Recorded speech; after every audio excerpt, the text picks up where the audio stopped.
The Great Mistake. High Admiral Zextera of the Galactic Concordat stood before the massive quantum display, her crystalline form refracting the light of 1,000 stars. The holographic representation of Earth rotated slowly before the assembled Council of Species, a deceptively peaceful blue marble suspended in the void. The primitive species designated humans represents both opportunity and threat, she announced, her voice resonating through crystalline harmonics. Their technological progression rate exceeds all known parameters. In merely 2 centuries, they've advanced from primitive combustion engines to rudimentary spaceflight. The council chamber, carved from living crystal in the heart of the Concordat's capital world, hummed with concerned murmurs. Representatives from over 300 spacefaring civilizations shifted in their environmental pods, each adapted to maintain their unique biological requirements. First Speaker Mexel, an entity composed of pure plasma contained within an advanced containment field, pulsed with interest. Elaborate on the threat assessment, Admiral. Their adaptability defies conventional evolution, Zextera continued, bringing up detailed genetic analyses. Humans can survive in environments that would kill most species. They recover from injuries that should be fatal. But most concerning is their psychological profile. New images appeared, humans fighting wars, building cities from rubble, surviving in extreme conditions. They don't submit to superior force. They adapt. They improvise. When faced with overwhelming odds, they become more dangerous, not less. Surely you exaggerate, came a dismissive wave of thought from the collective mind of the Enslaved, their giant insectoid form looming in the upper tier. They haven't even achieved unified planetary governance. That's precisely what makes them dangerous, the Admiral countered. Their fractured nature has bred competitive innovation. Each human subgroup constantly strives to surpass the others. Their weapons technology advances faster than any other aspect of their civilization. She gestured, and the display showed Earth's growing orbital infrastructure. At their current rate of progression, they'll achieve independent FTL travel within 50 years. Once that happens, we lose our window of opportunity. The chamber erupted in overlapping discussions, each species communicating in their own way. Chemical signals, light pulses, radio waves, and more exotic forms. The cacophony of translation devices created a strange harmony of artificial voices. First Speaker Mexel pulsed for attention, restoring order. What do you propose, Admiral? Immediate intervention. We have the element of surprise and overwhelming technological superiority. A coordinated strike could secure their orbital infrastructure before they realize they're under attack. Ground forces could secure key population centers within hours. And then what? The question came from an unexpected source. Ambassador Relin of the Mentid, a species so ancient they rarely participated in council matters. Their energy-based form flickered with patterns indicating deep concern. We integrate them into the Concordat's labor force, Zextera replied. Their physical capabilities make them ideal for colonization efforts, resource extraction, and military applications. Under proper control, they could be an invaluable asset. The Mentid ambassador's energy field fluctuated violently. You propose enslaving a sentient species. Have we learned nothing from the Wars of Awakening? This isn't enslavement, the Admiral corrected smoothly. It's preemptive containment of a potentially devastating threat to galactic stability. We would be remiss in our duty as the galaxy's governing body if we allowed an obviously militant species to develop unrestricted. The debate raged for days, as was common in Concordat deliberations. The Mentade and a few other elder races opposed military action, advocating for diplomatic contact instead. But fear proved more persuasive than wisdom. In the end, the vote wasn't even close. Over 80% of the council voted to approve immediate military intervention. Only the Mentade and 11 other species registered formal protests. As the council dispersed, Ambassador Roland approached Admiral Zextera, their energy field dimmed with what might have been sadness. You don't understand what you're dealing with, Admiral. Humans aren't just another primitive species to be conquered and exploited. With all due respect, Ambassador, Zexterra's crystalline form sparkled with barely contained excitement. I understand perfectly. This is a simple military action against a pre-FTL civilization. Our technology is centuries beyond theirs. Victory is assured. That's not what I meant. The Mentade's form pulsed with ancient knowledge. We've observed Earth longer than any other species. Humans don't think like us. They don't react like us. When faced with overwhelming force, most species submit. Humans, they rage. They fight harder. They unite against external threats in ways they never manage in peacetime. All the more reason to act now, before they're strong enough to truly threaten us. The ambassador's energy field fluctuated in what might have been a sigh. You're not listening, Admiral. But you will learn. We all will. The hard way. With that cryptic warning, the ancient being faded from normal space, leaving the Admiral alone with her victory. On the quantum display, Earth continued its peaceful rotation, its inhabitants unaware that their fate had just been decided by beings they didn't even know existed. In less than a standard solar cycle, the largest military force ever assembled by the Concordat would darken their skies. Admiral Zexterra's crystalline form glittered with anticipation. This would be the crowning achievement of her career. The peaceful integration of a dangerous species into the greater galactic community. Everything had been planned to the smallest detail. What could possibly go wrong? Underground Rising. Commander Sarah Chen stared at the alien technology scattered across the abandoned subway platform, her makeshift laboratory illuminated by salvaged LED strips.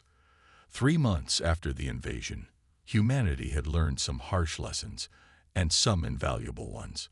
The crystalline components respond to sonic frequencies, Dr. James Rodriguez explained, adjusting his cracked glasses. The Hispanic physicist had been a professor before the invasion. Now, like everyone else in the resistance, he was a soldier scientist. Their whole technology base revolves around crystalline structures. Hit the right frequency. He activated a jury-rigged device, and the alien power cell before them shattered into useless shards. Sarah nodded, her mind already calculating possibilities. Can we weaponize it? Already working on it. James gestured to a row of modified sound cannons. These used to be crowd control devices. Now they're alien tank killers. Above them, the distant rumble of Concordat patrol ships rattled dust from the tunnel ceiling. The aliens controlled the surface of every major city, but underground belonged to humanity. Commander. A young scout burst into the lab, breathing hard. The processing center in Sector 7. They're starting another round of implantations. Sarah's jaw tightened. The Concordat's control implants were their primary means of subjugating human populations. Clean, efficient, and utterly inhuman. How many? At least 200, mostly teenagers, because younger subjects adapted better to the implants. Sarah had lost her own sister that way. Now Maria walked the streets with dead eyes, serving alien masters with mechanical precision. Show me the patrol patterns, Sarah ordered, moving to the central planning table. Their underground headquarters had once been a subway control center. Now the old transit maps showed Concordat force deployments, updated constantly by their network of observers. High Admiral Zexterra's voice echoed from salvaged speakers, another propaganda broadcast. Humanity's integration into the Concordat proceeds smoothly. 90 million humans now serve productively in various capacities. Resistance is not only futile but counterproductive to your species' advancement. James muted the broadcast with a disgusted gesture. They really don't understand us at all, do they? Good, Sarah replied, studying the patrol patterns. Their arrogance makes them predictable. What's the status of Project Echo? The physicist's eyes lit up. Initial tests are promising. We can hijack their crystalline communication networks for brief periods. The hard part is decoding their language protocols. Commander, another resistance fighter approached, tablet in hand. You need to see this. It's from Cell 12 in Buenos Aires. Sarah took the tablet, eyes widening as she read. Cell 12 had managed to capture intact memory crystals from a downed Concordat shuttle. The crystals contained technical specifications for their neural implant technology. More importantly, they contained evidence of disagreement within the Concordat about the human question. The Mentate were right, she murmured, scanning the translated documents. Some of their member species opposed the invasion. The Concordat isn't as united as they want us to think. Can we exploit that? James asked. Maybe. Sarah's mind raced with possibilities. But first, we deal with that processing center. I won't lose any more of our people to their implants. The plan came together quickly. 3 teams, using the modified sonic weapons to disable Concordat security. A 4th team with salvaged medical equipment to help the captives. Critical was the timing. They had to strike during shift change when the crystalline aliens were most vulnerable to sonic disruption. As Sarah checked her gear, James caught her arm. There's something else you should know. The memory crystals. They're quantum-paired. Whatever we transmit through them goes directly to their council. A slow smile spread across Sarah's face. Then let's give them a message they won't forget. Humanity isn't their workforce. We're not their slaves. We're their worst nightmare. The next 12 hours were chaos. The raid on the processing center succeeded beyond their expectations. Not only did they free the captives, but they also captured intact implantation equipment. More importantly, they broadcast the entire operation through the quantum-paired crystals. The Concordat Council watched in horror as their primitive subjects systematically dismantled one of their most secure facilities. They watched humans using modified Concordat technology against its makers. They watched their carefully controlled narrative of peaceful integration shatter like their precious crystals. In her command center deep beneath the city, Sarah watched the aftermath through their network of observers. Concordat forces were in disarray, their crystalline communications networks disrupted by precise sonic attacks. More importantly, the success was spreading. Other resistance cells were already adapting their tactics. They thought this would be easy, she told her assembled teams. They thought they could just walk in and take over. But they made one crucial mistake. They judged us by their standards, by how they would react to overwhelming force. She gestured to the map showing spreading resistance activities. But humans, we don't submit to force. We learn from it. We adapt. We turn it against its users. And most importantly, she smiled grimly, we never, ever give up. James stepped forward, holding up one of the captured memory crystals. And now we have their own technology to use against them. They wanted to integrate us into their society. He laughed. Be careful what you wish for. Above them, Concordat ships still patrolled the skies. The aliens still controlled the surface.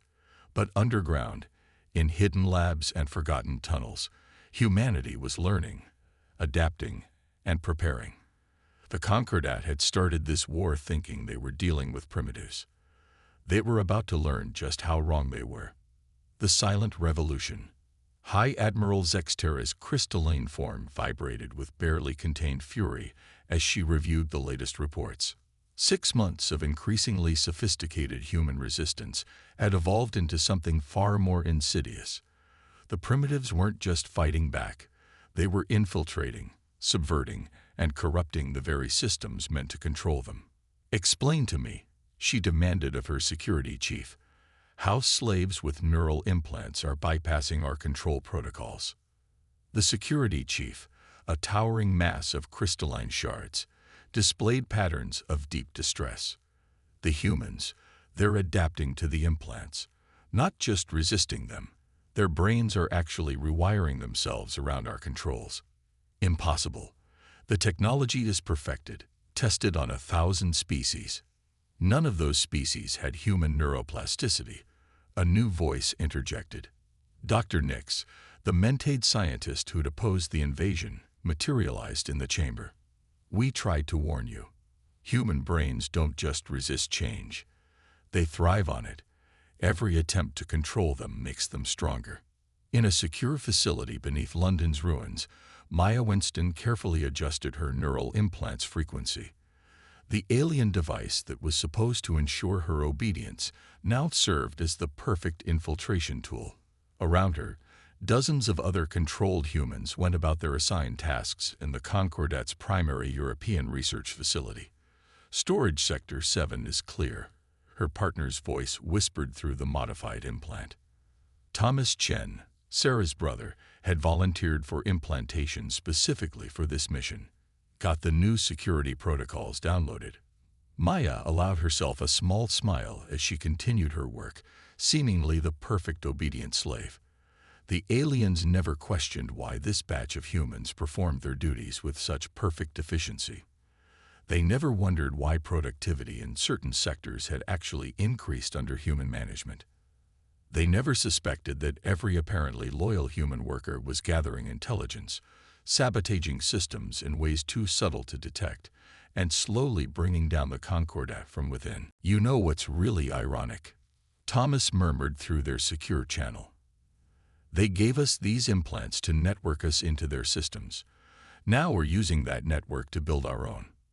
Maya's fingers danced across crystalline control surfaces, her implant translating alien code in real time. Speaking of networks, have you seen the latest from Singapore? The resistance cell there had discovered something revolutionary.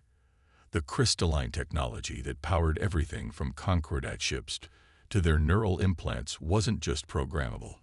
It was alive. And like all living things, it could be influenced in ways its creators never intended. In her private quarters that evening, Maya connected to the hidden human network that spanned the globe. Sarah Chen's voice came through clearly, encrypted through frequencies the aliens couldn't detect. The Concordat's making mistakes, Sarah reported. Their control is slipping, and they're responding with brute force. Exactly what we needed. The plan was working perfectly. Every crackdown drove more humans to accept implantation, seeing it as the safer option. Every new batch of controlled humans infiltrated deeper into Concordat operations. And through it all, humanity's understanding of crystalline technology grew. We've confirmed what we suspected. Dr. Rodriguez's voice joined the conversation. Their entire civilization is built on crystal consciousness. Ships, weapons, even their bodies, all connected through quantum resonance. They think it makes them superior. It makes them vulnerable. Maya added, thinking of the experiments they'd been conducting. They've never faced a species that could access their network from the inside. They don't have any defenses against it. The implications were staggering. The Concordat had built their empire on the assumption that no other species could comprehend, let alone manipulate, their crystalline technology. In their arrogance, they'd handed humanity the keys to their kingdom. High above Earth, aboard the Concordat's command station, an alien overseer noticed something odd about the behavior of a crystalline data node. The anomaly was subtle, just a slight variation in its resonance frequency. By the time he thought to report it, the change had spread to other nodes, propagating through quantum links across the entire network. The invasion force had brought their most advanced technology to Earth, thinking it would ensure their dominion over humanity. They never considered that they were actually giving humans everything needed to defeat them. In her lab, Maya put the finishing touches on a crystalline matrix of her own design. The tiny structure pulsed with possibilities, its quantum field entangled with millions of others across the planet. Soon, very soon, the Concordat would learn what humanity could really do with their technology. Ready for Phase 3? Sarah asked through the network. Maya looked at her fellow resistance members, all wearing their implants like badges of honor. What the Concordat saw as chains, humanity had transformed into weapons. Ready. Let's show them what happens when you try to enslave a species that specializes in turning weaknesses into strengths. The crystals pulsed in harmony, each one a note in a symphony of revolution. The Concordat thought they were integrating humans into their society. Instead, humanity was about to integrate them into something entirely new. And up in their crystalline towers, the alien overlords still had no idea what was coming. Breaking chains. The humans have done what? First Speaker Mexel's plasma form pulsed with such intensity that the containment field struggled to maintain coherence. "They've established quantum resonance with our core systems," the technician reported, their crystalline form showing stress patterns. "Not just individual nodes, they're somehow accessing the entire network. It's as if they've become part of the crystalline consciousness itself." Across Earth and throughout the nearby colonial systems, the Concordat's carefully ordered society was unraveling. Their neural implants no longer controlled humans. Instead, humans were using them to control Concordat technology. Ships refused to respond to commands. Defense systems shut down without warning. Communication networks carried human thoughts alongside alien ones. In the Resistance's new command center, built inside a repurposed Concordat facility, Sarah Chen watched the chaos unfold through the quantum network. Maya's breakthrough had changed everything. Humanity wasn't just fighting the aliens anymore. They were becoming something the galaxy had never seen before. "The Mente delegation is requesting direct contact," Thomas reported, his implant pulsing with activity. "They say they want to help negotiate a peaceful resolution." Sarah smiled. The ancient energy beings had been right all along about humanity's potential. Now they were positioned to be perfect intermediaries. Put them through. The air shimmered as Ambassador Relin manifested, their energy form more focused than usual. "You've surprised even us, and we've watched your species for millennia. What you've done with crystalline technology, it's unprecedented." "You mean how we've turned it from chains into wings?" Maya stepped forward, her implant now a crown-like structure that interfaced directly with the quantum network. "Your friends in the Concordat made a classic mistake. They thought technology was about control. And what do humans think technology is about?" the ambassador asked. "Growth, change, evolution." Maya gestured, and the facility's crystalline walls pulsed with new patterns.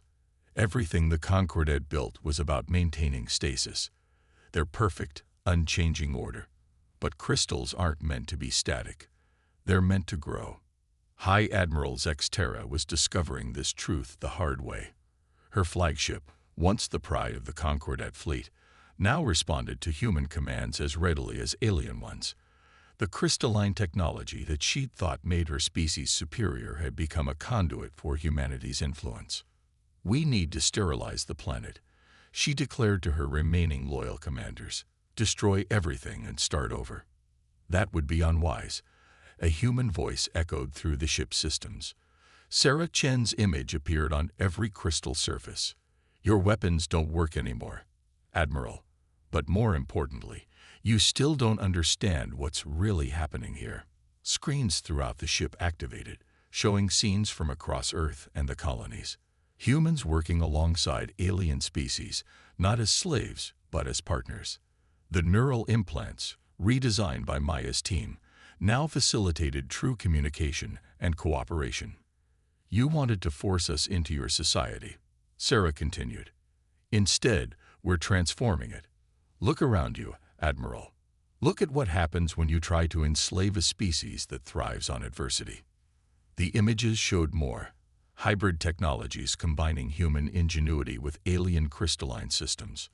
New forms of quantum computing that processed information in ways the Concordat had never imagined.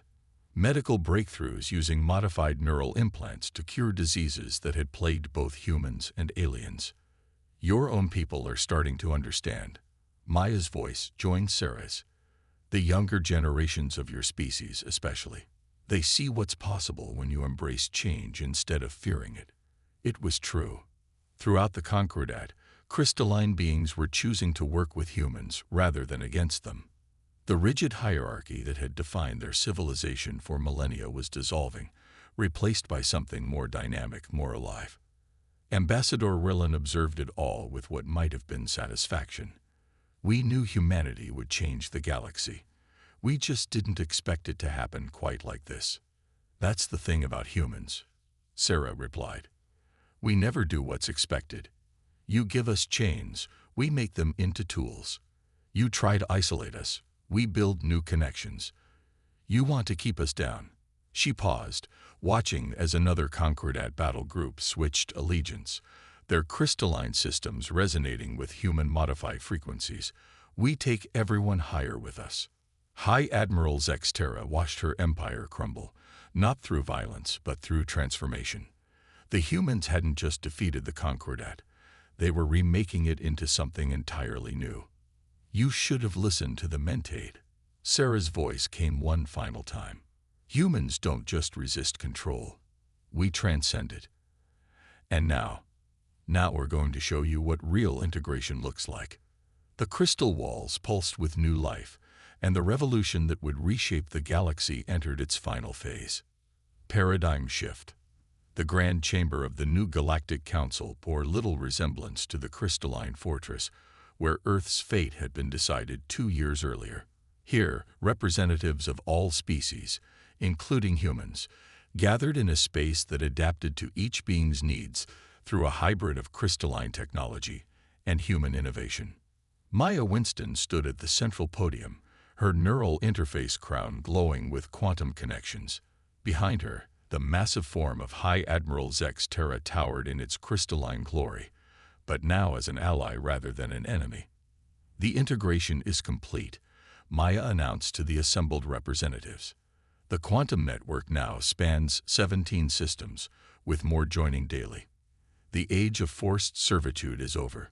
The age of true cooperation has begun. Sarah Chen, watching from her position among Earth's delegation, couldn't help but marvel at how far they'd come.